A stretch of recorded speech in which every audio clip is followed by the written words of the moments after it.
আপনাদেরকে একটা জিনিস দেখাচ্ছি, একটু দেখেন। উপরেরটা পড়ান। জামাতের সাথে জোট ছাড়তে মন্ত্রিত্ব দেওয়ার প্রতিশ্রুতি দিয়েও বিএনপি আমাদের তা দেয়নি। বিএনপি একটি দেখছেন? এটা বলতেছি না কারণ এটা পরে প্রবলেম হতে পারে ভিডিওতে। সেকেন্ডটাতে দেখেন, সংস্কারের বাহানায় যদি নির্বাচন হতে না দেয়, সেজন্য আপোস করে জুলাই সনদে সই করেছি। সালাউদ্দিন যে শ্রীলঙ্কে ছিল, মানে ওখানে সে হলিডে কাটাইছে।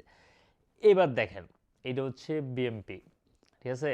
তারা জুলাই সনদ এইসব বক্তৃতা টক্তৃতা এগুলো বলছে জাস্ট নির্বাচনটা দেওয়ার জন্য। নির্বাচন খেলা শেষ, খেলা ফাইনাল। ইভেন হেরও খেলে দিচ্ছে। হে মানে 11 দলের সাথে জোট করতেছে লাস্টে দিয়ে চলে আসছে বিভিন্ন বাহানা করে। এখন তারাও খেলে দিচ্ছে। আর একটা জিনিস আপনাদেরকে শোনাচ্ছি। বাংলার লুথার কিং, যে দল 17টা বছর জুলুমের শিকার হয়েছে, যে দল ক্ষমতার বাইরে ছিল 17 বছর, যাদেরকে দাদাবাবুরা বিশ্বাস করতো না, কারণ তাদের অল্টারনেটিভ ছিল আওয়ামী লীগ। আওয়ামী লীগ তাদের সব কিছু করে দিতেছে, তখন তারা আরেকটা দলের উপর কেন ভরসা করবে?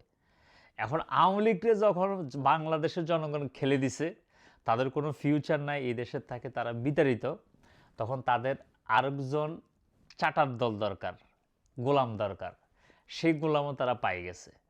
আর তাদের গোলামের সর্দার, যিনি লন্ডন থেকে সব কিছু ছাড়িয়ে দিয়েছিল যে না তারা দেশে আসা হবে না, তার মেয়ে, তার ওয়াইফ, সেও কিন্তু ব্রিটিশ পাসপোর্ট নিয়ে গেছিল। কিন্তু এগুলা, তার মেয়ে তো ব্রিটিশ পাসপোর্ট আছে, তার বউয়ের ব্রিটিশ পাসপোর্ট আছে, তারা আশায় ছাড়িয়ে দিয়েছে আর জীবন আর দেশে আসবে না। তারপরে যেহেতু তাদেরকে এখন পরবর্তীতে ইউনিট সরকারের আমলে তাদের সাথে নেগোসিয়েশন করে তারে আবার পুতুলের মতো আসে বসেছে। তার অ্যাক্টিভিটিস দেখলে বোঝা যায় সে যে আসলে পুতুল। এই দেখেন বাংলার লুথার কিং, মানে জাস্ট নির্বাচনের সময় আপনারা দেখছেন কীভাবে বলছে যে আপনারা হায়ার পক্ষে ক্যাম্পেইন করেন। ইভেন তার কথাটা শুনুন, আমি আপনাদের একটু শোনাই দিই। হাজারো মানুষের সামনে দাঁড়িয়ে এই মিডিয়ার সামনে পরিষ্কারভাবে আমি আবারও বলে দিতে চাই, সংসদের দক্ষিণ প্লাজায় দাঁড়িয়ে বাংলাদেশ জাতীয়তাবাদী দল যে জুলাই সনদে সই করে এসেছে, সেই জুলাই সনদের প্রত্যেকটি শব্দ, প্রত্যেকটি অক্ষর আমরা ইনশাআল্লাহ এক এক করে বাস্তবায়ন করব। দেখছেন, বিপদ কেটে গেলে মানুষ যে বিএমপি হয়ে যায় এটা প্রমাণ পাইছেন।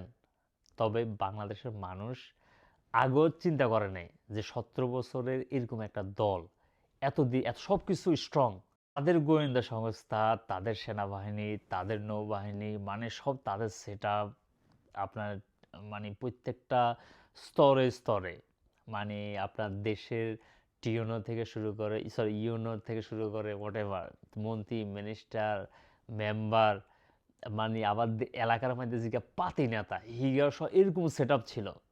এরকম একটা এস্টাবলিশ একটা দল, একটা জনপ্রিয় দল ছিল আগের, ঠিক আছে? যারা মানুষদেরকে ভোটাধিকার মানে কেড়ে নিচ্ছে, তারপর মানুষদেরকে মানে কতভাবে অত্যাচার করছে এটা আপনারা জানেন।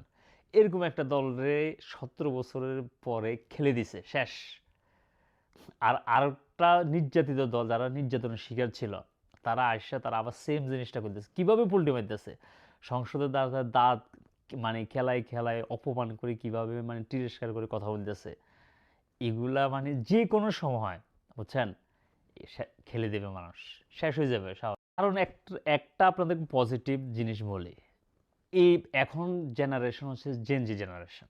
এরা খুব স্মার্ট, এদের হাতে এআই আছে, এদের কাছে ফোন আছে, এরা কত কিছু মানে আপনার করতে পারে, ঠিক আছে?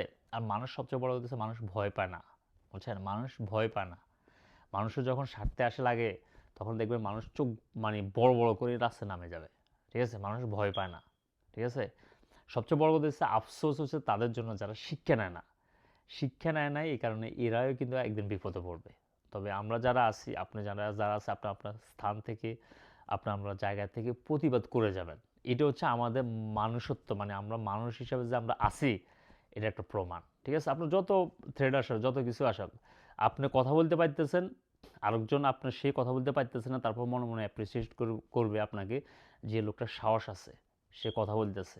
এভাবে 10 জন যদি দাঁড়ায় যায়, তখন এরা ভয় পাবে।